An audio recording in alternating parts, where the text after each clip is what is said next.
I'm Robert Firpo Capiello, Editor-in-Chief at Hospitality Technology. Welcome to Technology to Rebuild and Retain Your Workforce. I am thrilled to welcome my two panelists. Sally Culley is a partner at Rumberger, Kirk and Caldwell, and Marcus Marshall is Vice President, Restaurants and Bars at Hospitality Ventures Management Group. Sally, welcome.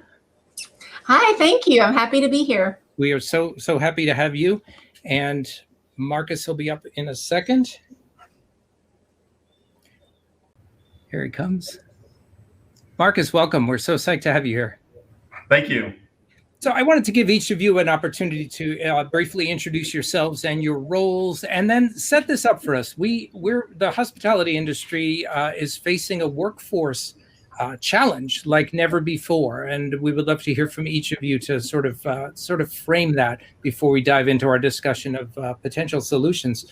Sally, go first. Tell us a little bit about yourself.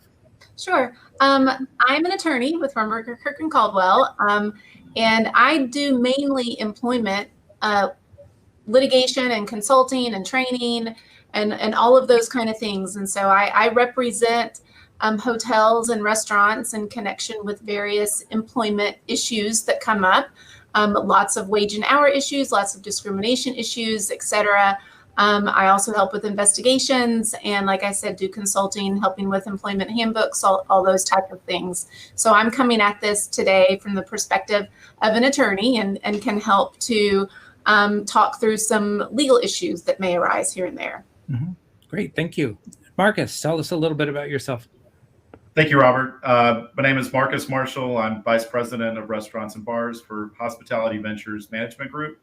We're a private hotel management company. We oversee 49 properties in 17 states. So, I'm a restaurant guy. My career has been spent operating full service, upscale restaurants, and that's what I do, is oversee all of our food and beverage in our portfolio.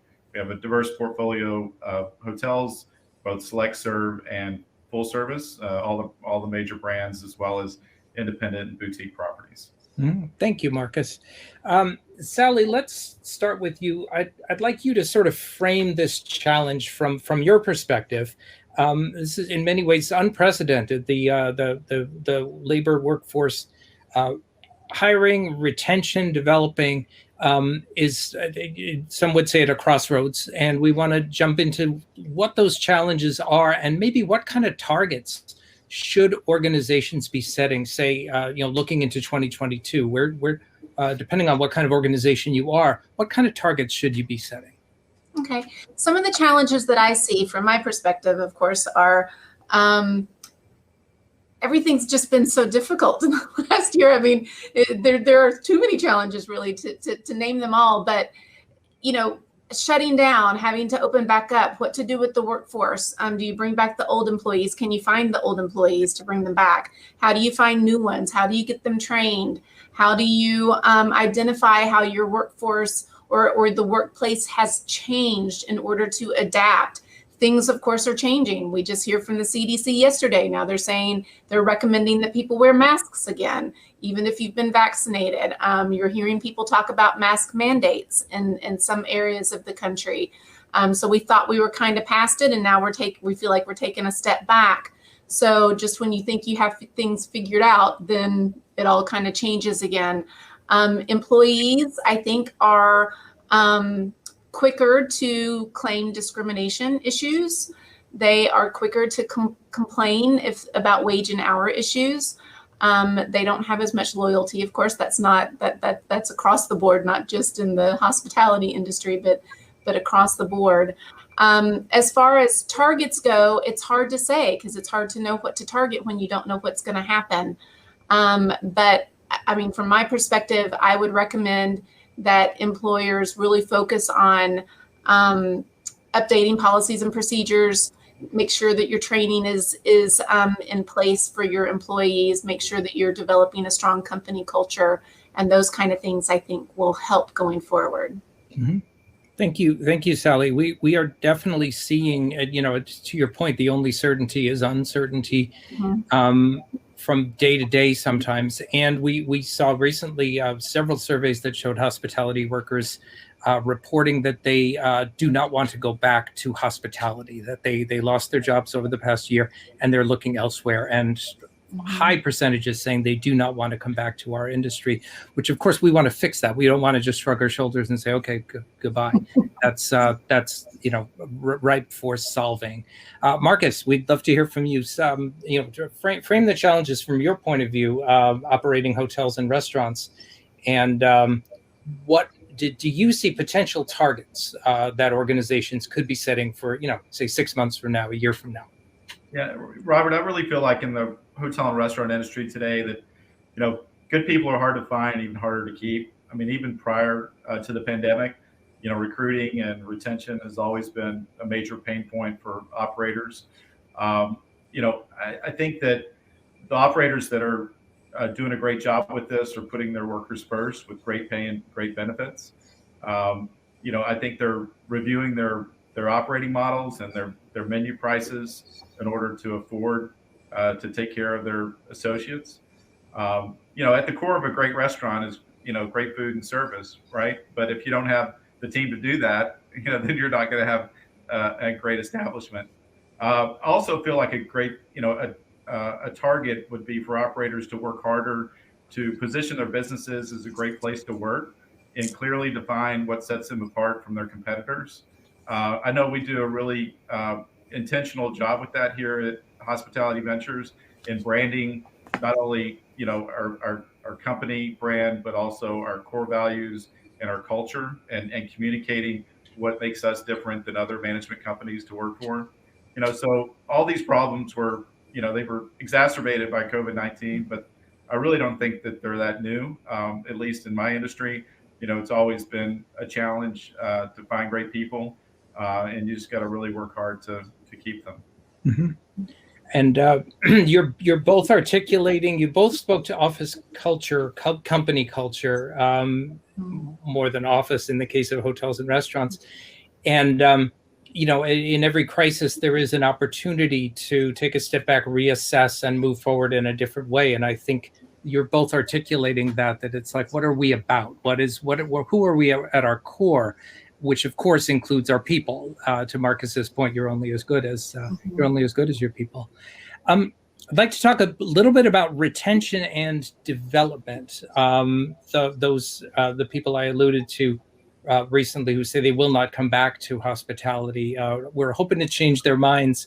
And I wanted to ask you about processes and programs that have either worked for you or that you believe could be effective in terms of you've got someone and then moving them along in their career so that they stay with you and grow in that career, and of course with presumably with the organization. Mm-hmm. Sally, what are your thoughts?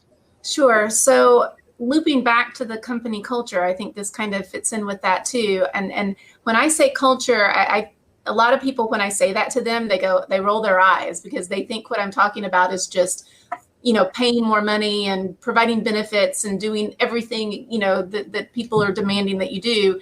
But that's not it. I think people at their core, they want to work for a place that's successful. They want to work for a place where they feel good about what they do, that they're productive. And so a culture could be, a strong work ethic, doing a good job, having great customer service, all those things, that's the company culture, and people like to buy into that. So when you talk about retaining people, people are going to want to continue to work places where they feel like they're doing a good job and they enjoy it and they feel productive about what they're doing. It's cheaper, of course, to hold on to people that you have than to go out and recruit new people and to train new people. And so it's always a benefit. I don't recommend holding on to people that don't fit and that are not doing a good job. I have lots of clients who don't want to fire people when they should. Sometimes it's not a good fit and they need to go. So having good, strong policies and procedures, making sure that everyone knows what those policies and procedures are, enforcing them fairly to everyone, and making people feel like they're doing a good job and that you appreciate them, I think are big, strong things to do. Mm-hmm. I like that. And, to your point about, linking office culture to something bigger, that it's not Pizza Fridays. Mm-hmm. It is who's the end user and what are we all doing? How are we all marching in the same direction to give the best experience to that end user? And of course, hospitality, we have, sometimes we have that added perk that some businesses don't, where you never have to ask, like, who are we serving? What are we trying to do? It's like, well, it's that restaurant guest, it's that hotel guest. And Marcus, I'd love to hear your thoughts about what processes have helped in workforce retention and development, and where you think things are ripe for improvement. Some things that are maybe even in place now, but that could be done better.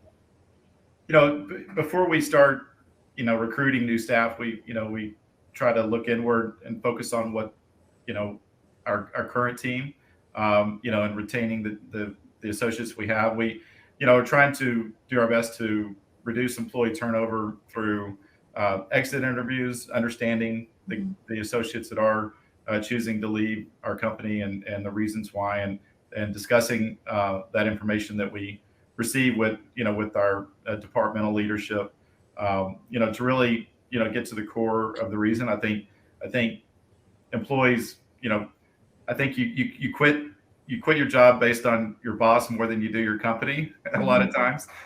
So we really try to evaluate that. As far as not only retention but recruiting, we determined coming out of the pandemic that we had over 700 openings available throughout our portfolio.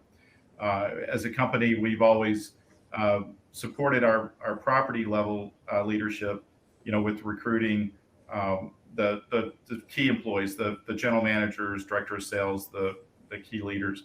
But we created specific talent acquisition specialist positions here corporately, that are going out to try to support those properties and all of their associate recruiting. Mm-hmm. Yeah, this is a juncture where that kind of reevaluation is, these are difficult times, but there are certain things that are appropriate and where you have space to do it. And that makes good sense to me. I'd like to pivot now to technology. Hospitality technology, that we're all about viewing these kinds of challenges through the lens of hospitality and technology. And I would love to hear some thoughts about what are some innovative solutions that are maybe driving the hospitality experience that are helpful to the workforce. Things that can drive hospitality leaders' decisions and processes. And what, most importantly to me, I would love to hear your opinions, and then we can get into more of a discussion about it, about what technology could be doing better for the hospitality workforce.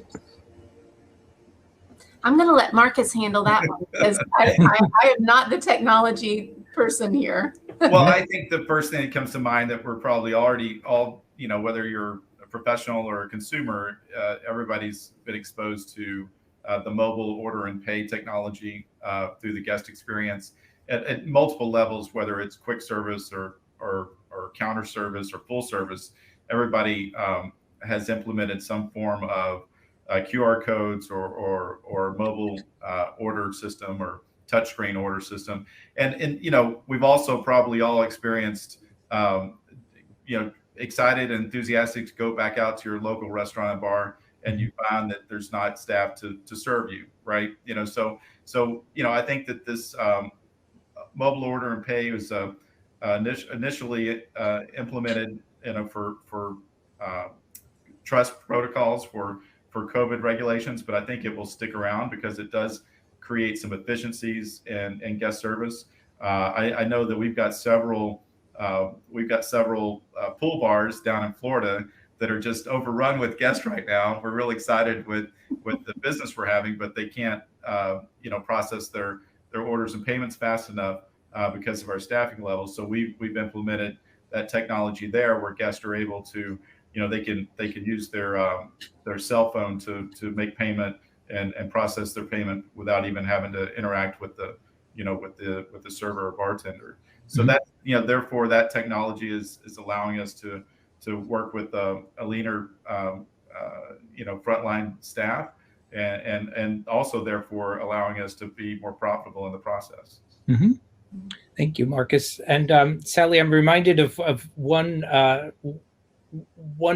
bit of advice you had that does touch on technology, that during a downturn can be a really good time to reevaluate your web presence, your digital presence, because that's, sometimes people use the expression, you don't want to be fixing the car while you're driving it.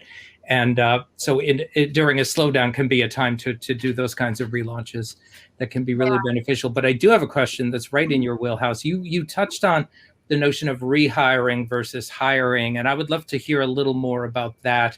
Some of it from a legal point of view, but also just from a best practices point of view, because there were layoffs last year, and some companies are now in the position of, do we invite the same people back, or do we look for new people? There's probably some sweet spot in between. Right, and unlikely that you're going to be able to get everybody back that you had before. Some of them have moved on. Maybe some of them have actually physically moved to different locations and are no longer going to be there. But there is a financial benefit to hiring back people that have already worked for you, because you don't have to expend the same kind of resources to train them and to get them up to speed on what their job is. So there are some benefits there.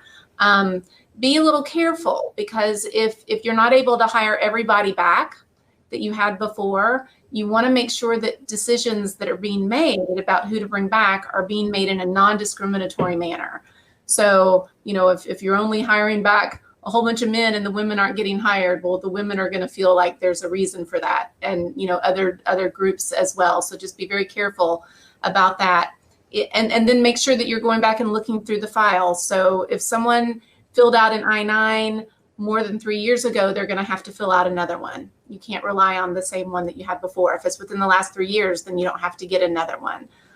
Look at background checks. Do you need to redo their background checks? They've been out for a while. Do you need to redo any drug screenings if that's part of your policy? So before bringing back even people that have worked for you before, you need to go back and look and see, are there some things that we need to update in order to get them back into working for us? Thank you. I had one more thought as we're talking about hiring and rehiring and development.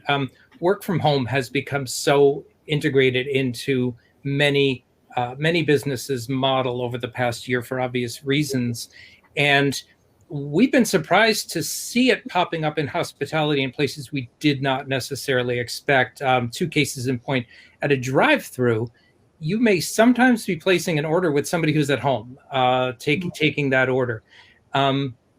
And likewise, there are some hotels that have experimented with sort of a virtual front desk. You're checking in to a video screen. There's a person there, but they're somewhere else in the world, and they're doing the check-in through video conference.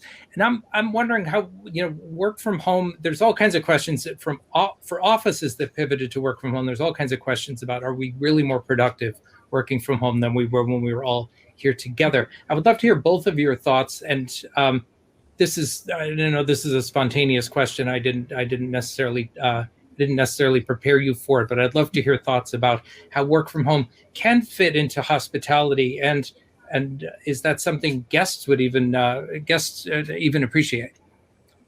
Well, Marcus, why don't you go first? I can tell you, first off, we haven't implemented any remote employees at the property level. Of course, we have exercised remote working here in our corporate office, and I would be a proponent of it, as it definitely helps your productivity and saves on travel time for sure. But specifically to the property level, my hospitality gene is always about how to make your guests feel warm and welcome, and so it really it really contradicts that, in my opinion. We have a boutique property that's under development now that will be open in about a month from now. It's a small property in Lexington, Kentucky, with only about 65 rooms. So we are doing an iPad check-in. We don't have a traditional front desk where guests are pretty much checking in on their own or checking in with their mobile device. But in small properties, I believe that's efficient. But we haven't used any remote associates for guest service. Yeah, thank you, Sally. I'm going to give you the last word. I've really enjoyed this conversation, and I know you have thoughts about work from home. Yeah, it's been an interesting thing because I think over the last year we've discovered that lots of people can work from home that we never thought they could. My entire office, law firm, everyone went to work from home. We had about 3 people coming into the office just to get the mail. Our receptionist was at home answering calls from home, and I didn't even know that was something that anyone could do. I didn't know that was possible. So I think it makes sense to think about it. Are there things that somebody can do from home? I think that Marcus had some great ideas and suggestions that maybe it can be done, but it's not going to give the guest the best experience, and so maybe it doesn't make sense. If someone is working from home, I caution employers to make sure that they've got good processes in place for them to keep track of their time, because it's harder to monitor that and make sure that they're keeping track of their time so that they're getting paid for all of the time that they're working. You certainly don't want a wage and hour claim on your hands there. And that would be the biggest thing that I would suggest is to just keep track of that and make sure that there's some sort of evaluation process to make sure that their work is getting completed. Mm-hmm. Thank you. And I appreciate you both touched on something that it's very important to me, which is that when technology is integrated into hospitality in the various ways, whether it's scheduling, payroll, or literally into processes or training and development, mm-hmm. that ideally it frees up people in hospitality to bring that intimate, personal experience, the people-to-people experience, mm-hmm. To actually enhance that rather than to make it to make it more cold and remote, which unfortunately some people associate with the word technology. So thank you both so much. This has been a great conversation, and I really appreciate your being here. Thank you. I've enjoyed this.